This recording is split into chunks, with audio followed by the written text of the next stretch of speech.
teman-teman Gibeon Youth, Happy Sunday. Sebelum mendengarkan khotbah, mari kita menyembah Tuhan bersama-sama.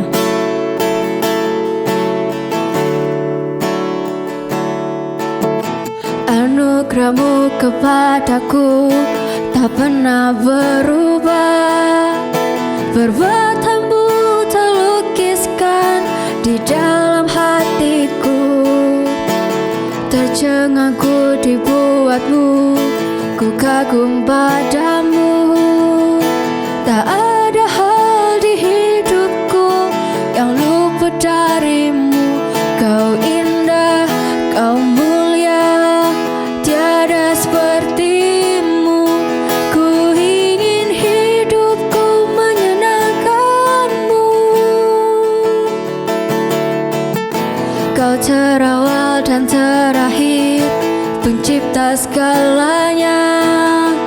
Seluruh bintang pun bersinar oleh ucapan-Mu. Engkau pun mengasihiku, penulis hidupku.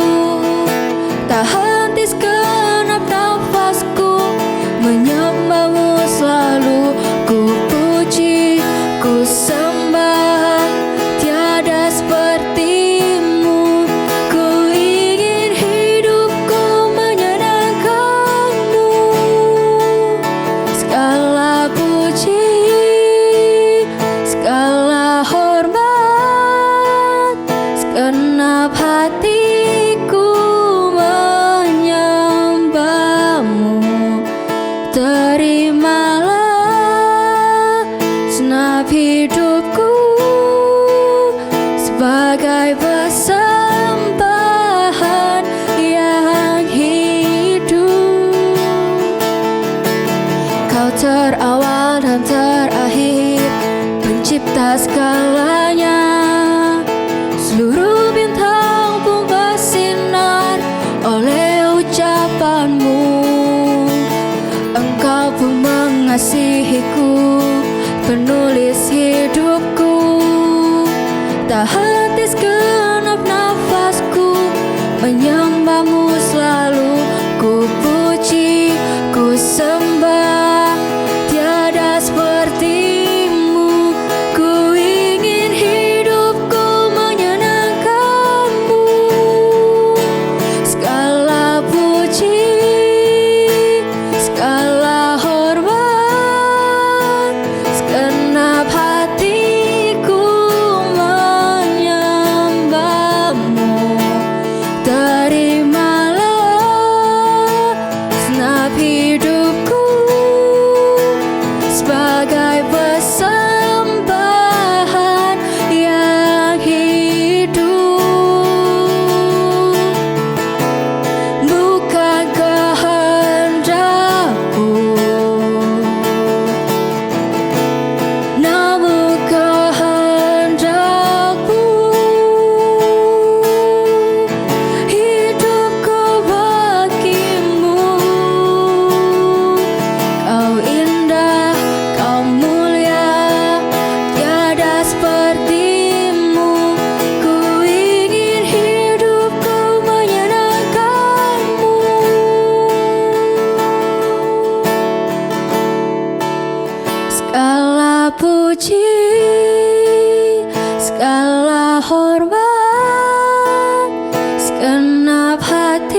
Pagi Beyond Youth, Happy Sunday! Gimana nih kabar kalian?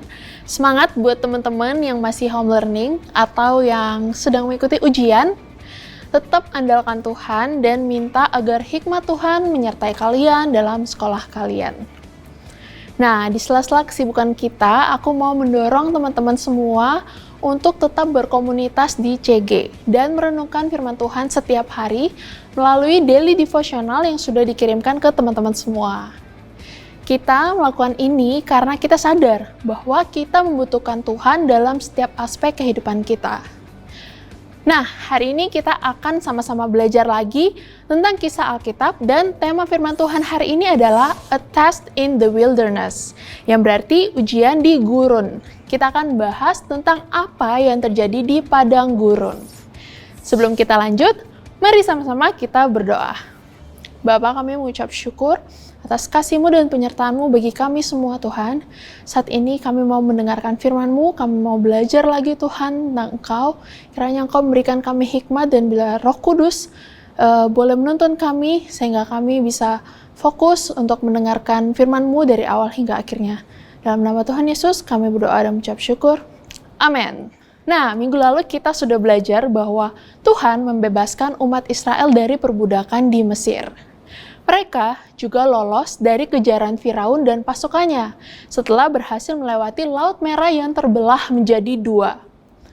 Tuhan menunjukkan kuasa-Nya melalui mujizat demi mujizat. Alkitab mencatat bahwa setelah umat Israel mengetahui bahwa Firaun dan pasukannya tenggelam di telan laut, mereka bernyanyi dan memuji Tuhan. Namun, nyanyian gembira mereka tidak bertahan lama nih teman-teman.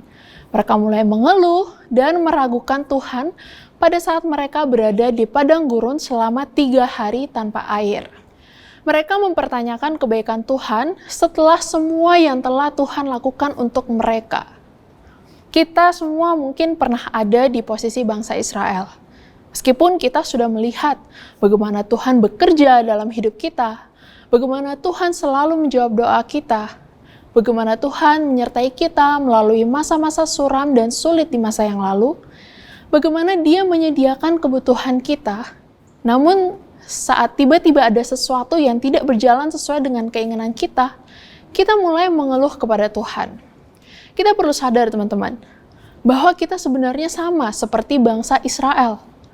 Mungkin kita bersyukur dan memuji Tuhan pada saat-saat bahagia, namun ketika masalah datang, kita mulai menyalahkan Tuhan.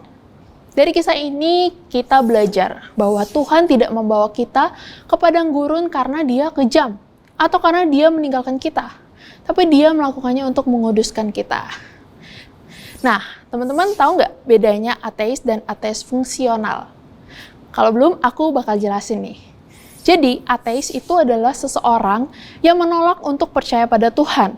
Sedangkan ateis fungsional adalah orang yang mengatakan bahwa mereka percaya pada Tuhan, tetapi mereka hidup seolah-olah Tuhan itu tidak ada.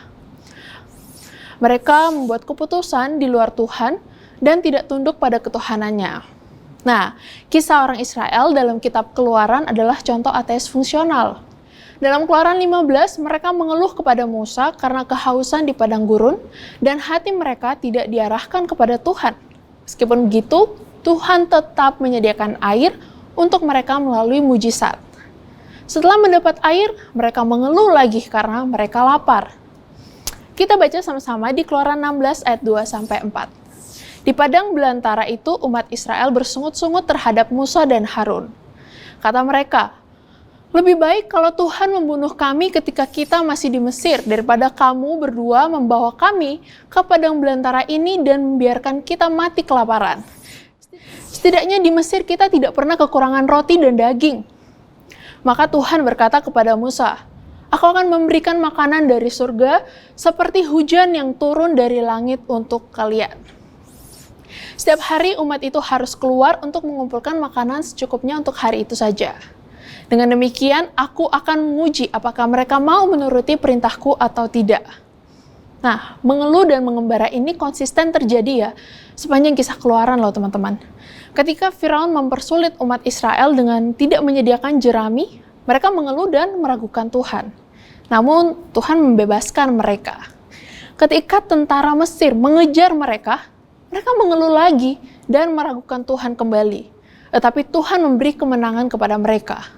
Ketika mereka kehausan di padang gurun dan mengeluh kepada Musa, sekali lagi Tuhan menunjukkan kasih karunia dan kesetiaannya kepada mereka yang selalu khawatir dan sering meragukan Tuhan. Setelah Tuhan buktikan diri berkali-kali melalui tulah, menjara orang Mesir, dan pembebasan dari tentara Mesir, kita bisa melihat bahwa Tuhan selalu mengundang orang Israel untuk terus percaya kepadanya.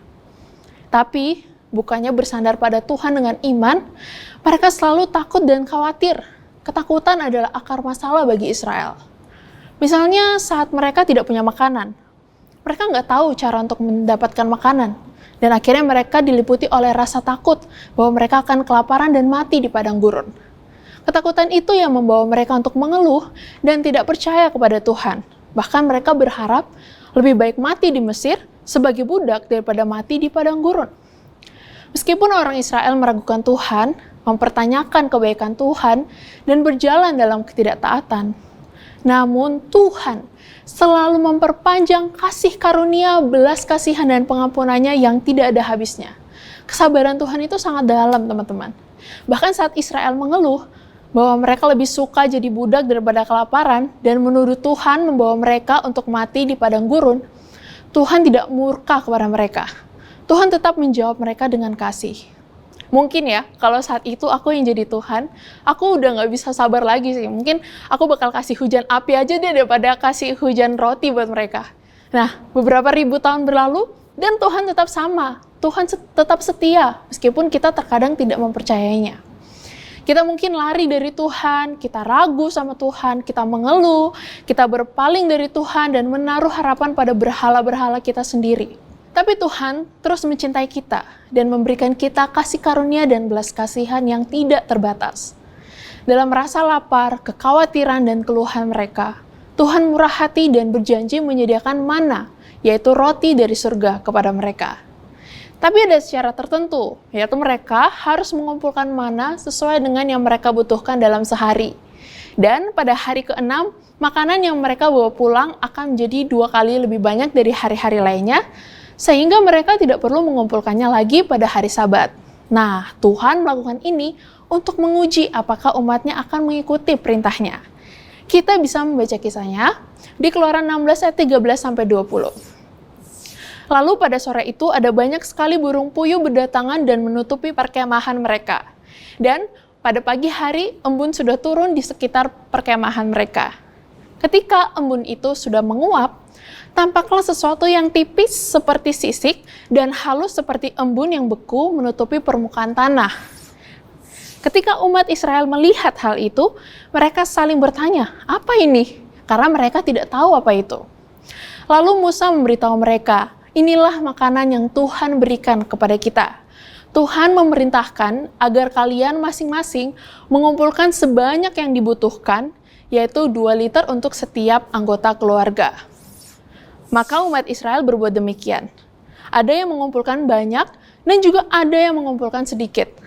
Tetapi ketika mereka menakarnya, ternyata yang mengumpulkan banyak tidak kelebihan dan yang mengumpulkan sedikit tidak kekurangan. Masing-masing mengumpulkan sebanyak yang mereka butuhkan. Lalu Musa berkata kepada mereka, "Jangan sisakan sedikit pun untuk besok." Tetapi beberapa di antara mereka tidak taat kepada Musa. Mereka menyisakan sebagian makanan itu sampai pagi, dan sisa makanan itu menjadi berulat dan berbau busuk. Maka Musa marah kepada mereka. Nah, teman-teman, dari cerita tadi kita tahu bahwa Tuhan menyuruh mereka hanya boleh mengumpulkan mana sesuai kebutuhan mereka dalam sehari dan nggak boleh lebih. Dan kalau ada yang simpan lebih dari yang dibutuhkan sehari, sisanya akan membusuk sebelum besoknya. Kenapa? Karena Tuhan ingin mereka tidur setiap malam dengan tidak percaya pada mana yang mereka timbun dengan usaha mereka, melainkan percaya pada mana yang akan Tuhan sediakan. Bangsa Israel harus memiliki iman kepada Tuhan untuk memenuhi kebutuhan mereka. Nah, dalam ujian iman ini, Tuhan berbicara mengenai ateisme fungsional dari orang Israel. Dia mengajar mereka untuk tidak mengandalkan usaha mereka sendiri, Dan sebaliknya mereka perlu rest di dalam Tuhan. Kita lanjutkan kisahnya di Keluaran 17 ayat 3-6. Tetapi orang-orang itu kehausan dan mereka bersungut-sungut terhadap Musa dan berkata, "Apakah engkau membawa kami keluar dari Mesir supaya kami, anak-anak kami, dan ternak kami mati kehausan?"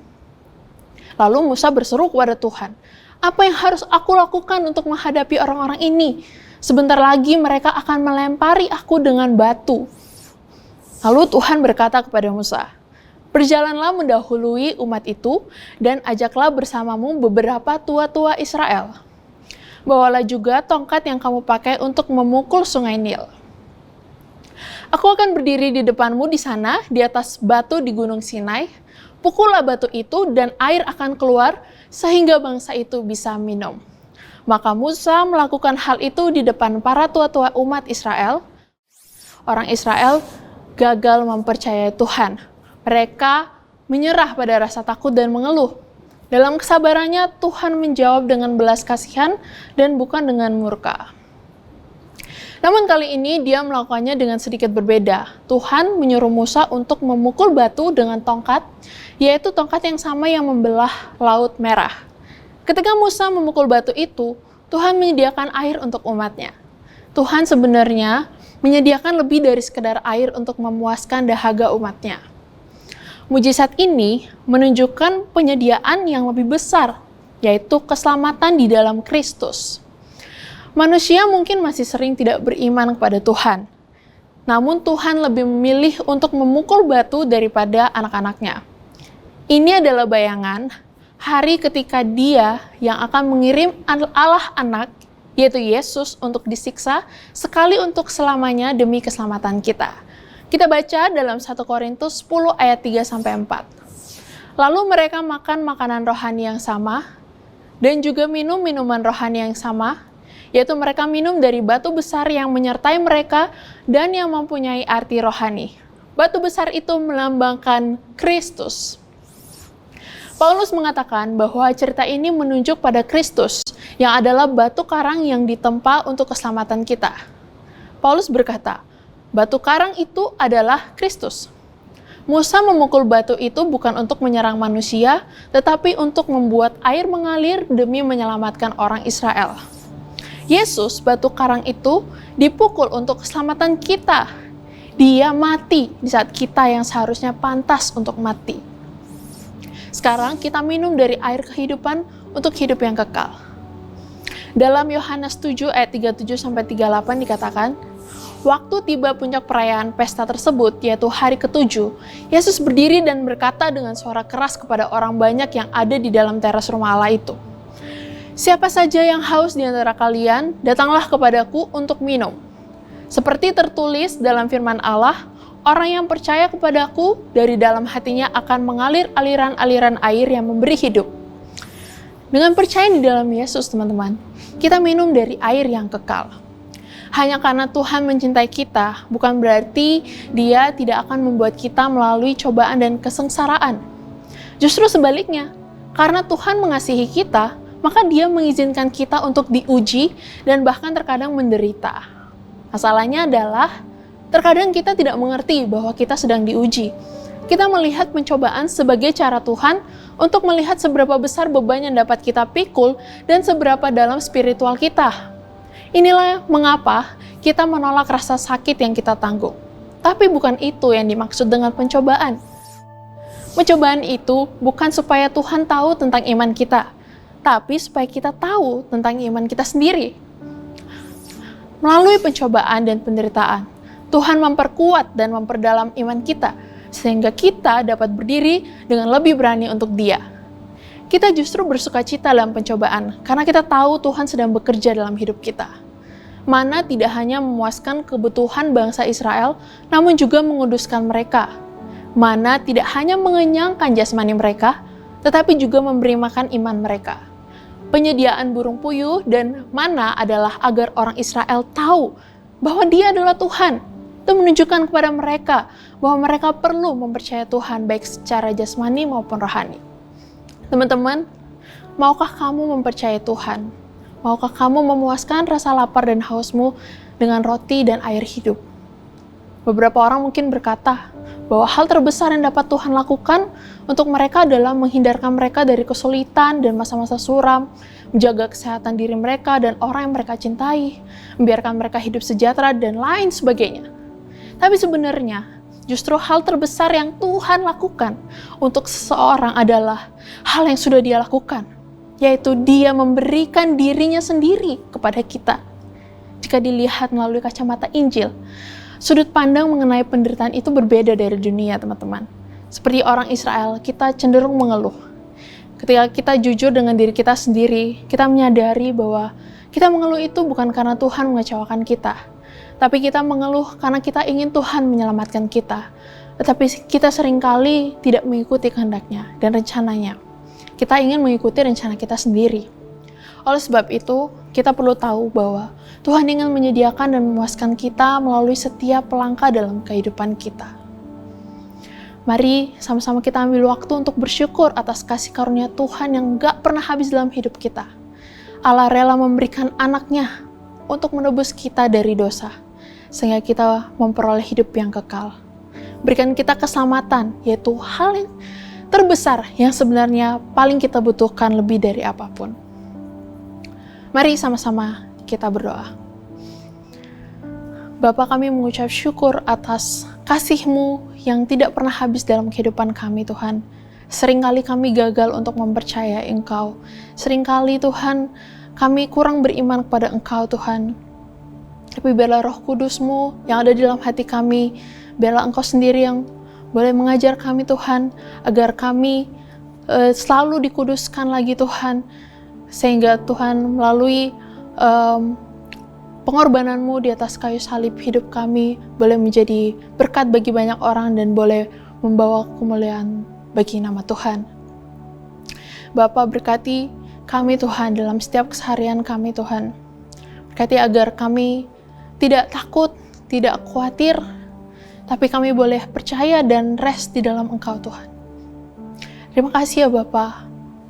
Biarlah firman-Mu ini boleh tertanam di dalam setiap hati kami, Tuhan. Dan biarlah Tuhan boleh menumbuhkan iman kami kepada Engkau lebih lagi, Tuhan. Terima kasih ya Bapa. Inilah doa dan syukur kami.